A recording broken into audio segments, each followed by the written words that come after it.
Hello बच्चों, एक बार फिर से कंटिन्यू करते हैं क्लास 9th है। तो क्लास 9th में जो लास्ट टाइम पे मैंने बताया था वो angle sum property of a triangle बताया था। तो आज उस पर बेस्ड एक एक्सरसाइज है 6.3। तो इस एक्सरसाइज को हम लोग डिस्कस करते हैं किस तरीके से इसमें एक्सरसाइज में क्वेश्चंस करने हैं वो देखते हैं। तो देखिए एक्सरसाइज में जो एक क्वेश्चन मैंने यहाँ पर नोट किए हुए हैं, कुछ क्वेश्चन 4 क्वेश्चन यहाँ नोट किए हुए हैं। तो फर्स्ट क्वेश्चन देखिए, इसमें एक डायग्राम गिवन है। तो इस डायग्राम को मैं एक बार फिर से प्लॉट कर देता हूँ क्लियर करने के लिए। तो देखिए इसमें एक ट्रायंगल गिवन है इस तरीके से। यहाँ पर एक तो पी गिवन है, दिस इज पी, और इस लाइन को आगे बढ़ाया हुआ है, जैसे पी यहाँ पर एंगल एस, ये एस है, और इस ऐसे यहाँ पर ये टी को आगे तक ले गए हैं, क्यू आर यहाँ पर है। ये वाला एंगल आपके इसमें गिवन है 110, ये वाला गिवन है 135। तो ये इस तरीके से आपके इसमें डायग्राम गिवन है, ठीक है।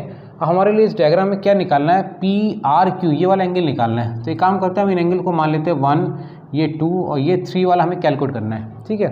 तो सबसे पहले देखिए ये आपके इसमें सीधी लाइन आ रही है, ठीक है। तो चूँकि आप लिख सकते हैं, चूँकि एस पी क्यू एक सरल रेखा है, तो इसलिए आपके पास मालूम है कि एंगल 1 प्लस एंगल जो आपके पास में ये जो नाम दिया हुआ है जैसे S P R, angle S P R is equal to 180 होगा। और रीज़न आपको मालूम है, रैखिक युग्म लिखा जाता है, रैखिक युग्म। तो इस तरीके से आपके पास में ये 180 हो जाएगा। तो ये वाला एंगल 135 गिवन है, तो 135 को जब आप उधर ट्रांसफर करेंगे तो angle 180 minus 135 this is equal to 45 degree आ जाएगा। तो ये आपके पास में एंगल 1 आ गया, ठीक है। नेक्स्ट इसी तरीके से इसी प्रकार आप कर सकते हैं, इसी प्रकार आप पूरा लिखेंगे, मैं थोड़ा शॉर्ट में करूँगा ये। आप देखिए ये भी एक सरल रेखा आ रही है, एंगल 110 प्लस एंगल 2, तो एंगल 2 प्लस एंगल 110, ठीक है, 110 इज इक्वल टू 180 होगा। तो इस तरीके से एंगल 2 की वैल्यू रीज़न सेम आ जाएगा यहाँ पर, रैखिक युग्म, ठीक है। तो ये आपके पास में दोनों एक ही कंसेप्ट से आपने एंगल 1 और एंगल 2 निकाल लिए। अब आगे चलते हैं। तो एंगल 2 की वैल्यू कितनी आई थी, ये 180 में से 110 माइनस कर देंगे तो 70 डिग्री आ जाएगी। अब हम त्रिभुज पी क्यू आर की अगर बात करें, पूरे त्रिभुज पी क्यू आर में, तो पूरे त्रिभुज की अगर बात करें तो पी क्यू आर में आप देखें, इसमें भी आप angle sum property of a triangle लगा सकते हैं कि सारे एंगलों का योग, जितने भी एंगल हैं, एंगल 1, एंगल 2, एंगल 3, इन सबका योग कितना होगा 180। तो यहाँ पर ब्रैकेट में लिख सकते हैं त्रिभुज के अंतःकोणों का योग कितना होता है 180, इसलिए, ठीक है। या प्रमेय से, ये प्रमेय से संक्षेप में लिखने का एक तरीका हो गया। वैसे स्टैंडर्ड तरीका ये कि उसकी मेन प्रॉपर्टी की बात करें तो यहाँ पर एंगल 1 कितना आपने कैलकुलेट करा था 45, एंगल 2 कितना कैलकुलेट करा है 70, प्लस एंगल 3 इज इक्वल, और यहाँ पर ये आ जाएगा। तो आप एंगल 3 की वैल्यू यहाँ से निकाल सकते हैं 180 में से। अब देखिए 45 और 70 जब ऐड करेंगे तो यहाँ पर हो जाएगा 5 और 7 और 4 11, तो 115 आ जाएगा। जिससे आप 180 में से जब माइनस करेंगे तो देखिए 10 में से 5 हो जाएगा, और यहाँ पर हो जाएगा 7 माइनस 1 65। तो इस तरीके से ये जो आपके इसमें एंगल 3 की बात करें तो कितना आ जाएगा 65 डिग्री आ जाएगा, ठीक है। तो इस तरीके से फर्स्ट क्वेश्चन कंप्लीट हो गया, इसमें इतना ही काम करना था। नेक्स्ट क्वेश्चन नंबर 2 चलते हैं। क्वेश्चन नंबर 2 में आपके पास पे इसमें भी एक आकृति गिवन है, उस आकृति को मैं एक बार समझा देता हूँ दोबारा प्लॉट करके। तो सबसे पहले देखिए इसमें एक त्रिभुज की बात हो रही है, this is X Y Z, यहाँ पर एक्स है, ये वाई है, ये जेड है, और ये एंगल दिया हुआ है 62 डिग्री, और यहाँ पर ये पूरा एंगल दिया हुआ है 54 डिग्री, ठीक है।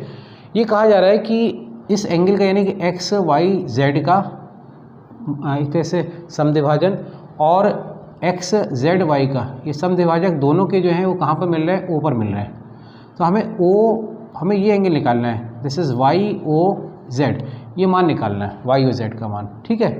तो इसके लिए सबसे पहले हमारे पास में देखिए इसका एंगल का मान मालूम है, ये मालूम है, तो त्रिभुज सम की प्रॉपर्टी से हम तीसरा एंगल निकाल लेते हैं। तो आप लिख सकते हैं त्रिभुज एक्स वाई जेड में सारे अंतःकोण देखिए एक्स है, ये वाई है और ये जेड है, इन सब का योग 180 होगा, ठीक है। त्रिभुज के अंतःकोण, त्रिभुज के आप लिख सकते हैं त्रिभुज के अंतःकोण या त्रिभुज के कोणों का योग, आप ऐसे लिख सकते हैं ये पूरा बढ़ाकर। और ये आप देखिए एक्स कितना है 62 डिग्री है, और वाई कितना है 54 डिग्री है, angle Z is equal to 180। तो एंगल जेड की वैल्यू इज इक्वल टू 180 में से ये हो जाएगा 6 और 6 5 11 116, दिस इज इक्वल टू, ठीक है। 180 में से 116 माइनस करते हैं तो ये आ जाएगा 4, और यहाँ हो जाएगा, अगर आपके पास में यहाँ देखा जाए 8 है तो एक उधर जा चुका है, तो 7 में से एक जाएगा, 7 में एक जाएगा 6, 64 आ जाएगा, ठीक है। तो ये जेड का मान आ गया 64। अब आपके पास में ये समद्विभाजक करा हुआ है, तो अगर आप बात करें कि एंगल ओ वाई जेड कितना हो जाएगा, वो देखिए एंगल वाई का आधा यानी कि वाई था 54, उसका आधा हो जाएगा 27 डिग्री। ऐसे ही ओ जेड वाई जो आ जाएगा वो आ जाएगा 1/2 ऑफ जेड का आधा, और जेड आपने निकाला है 64, उसका आधा हो जाएगा 32। तो ये दोनों आपने कोण निकाल लिए। फिर से हम इसी कंसेप्ट को चलते हैं कि त्रिभुज ओ वाई जेड को निकालते हैं। तो त्रिभुज ओ वाई जेड में देखिए सारे अंतःकोणों का योग कितना होना है, यहाँ पर भी 180 होना है। तो आप मेरे सारे कोण लिखता हूँ, देखिए O Y Z plus angle O Z Y plus angle Y O Z is equal to 180। ठीक है, यहाँ पर देखिए ओ वाई जेड निकाल चुके, तो इसको आगे मैं ऊपर कर देता हूँ।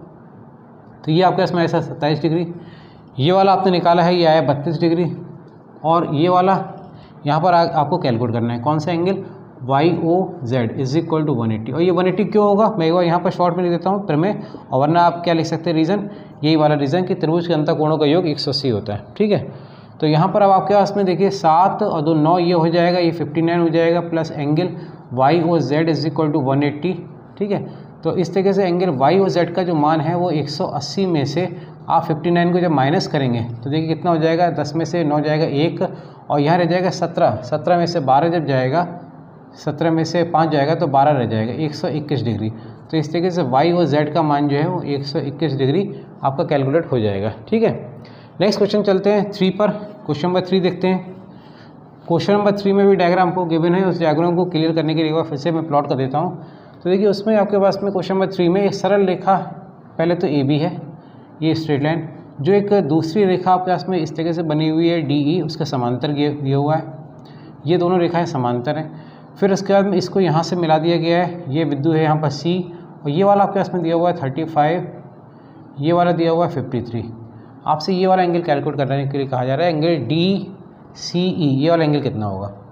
तो देखिए क्योंकि ये समांतर रेखा है तो ये वाला कोण ये कोण बराबर हो जाएगा। आप लिख सकते हैं कि आप स्टार्ट कर रहे हैं, क्योंकि एंगल अगर आप बात करें डी ई सी की, angle D E C is equal to जो होगा एंगल बी ए सी के इक्वल हो जाएगा, एंगल बी ए सी कितना हो जाएगा, और रीज़न क्या हो जाएगा, एकांतर कोण। ठीक है, ये एकांतर कोण की वजह से आप कह सकते हैं ये दोनों कोण बराबर हो जाएंगे। तो ये वाला कितना आ जाएगा 35, एंगल डी ई सी आपने कैलकुलेट कर लिया, ये वाला 35 आ गया। अब काम आसान हो गया, जब ये वाला 35 आ गया तो त्रिभुज के सारे कोणों का योग कितना होता है 180। तो त्रिभुज डी सी डी ई में अगर आप यही प्रॉपर्टी लगा दें कि सारे कोणों का 180 होता है, तो देखिए मैं स्टार्ट करता हूँ यहाँ से, C D E, angle C D E plus angle D E C plus angle D C E is equal to 180। और रीज़न त्रिभुज के अंतःकोणों का योग 180 होता है, यानी कि त्रिभुज के कोणों का योग आप ऐसे लिख देंगे, त्रिभुज के कोणों का योग 180 होता है। इसलिए आप कह सकते हैं कि सबको हमने ऐड करके दिखा दिया। अब ये देखिए 53 डिग्री दिया हुआ है, ये 35 दिया हुआ है, और ये वाला एंगल जो है देखिए ये वाला कैलकुलेट करना है, तो डी सी कैलकुलेट करना है। इधर आप ऐड कर लीजिए, 5 और 3 8 हो जाएगा, और 5 और 3 8 88 ये हो जाएगा, plus angle D C E is equal to 180। ठीक है, अब आपके पास में ये वाला जो एंगल निकालना है, तो डी सी ई की जो वैल्यू है वो 180 में से आप 88 जब माइनस करेंगे तो देखिए 10 में से 8 2 जाएगा, और यहाँ पर रह जाएगा 7, तो 17 में से 8 जाएगा 9, 92। तो एंगल इस तरीके से डी सी ई की वैल्यू आपने कैलकुलेट कर ली है, आपने कितनी आ जाएगी 92। तो ये क्वेश्चन यहाँ पर फिनिश हो जाएगा डी सी ई की वैल्यू निकालने के बाद में। और एक लास्ट क्वेश्चन और दिया हुआ है, क्वेश्चन भी देख लेते हैं, और उसे क्लियर करने के लिए डायग्राम को फिर से प्लॉट कर लेते हैं, जिससे कि प्लॉट करते करते उस डायग्राम को मैं समझा सकूँ।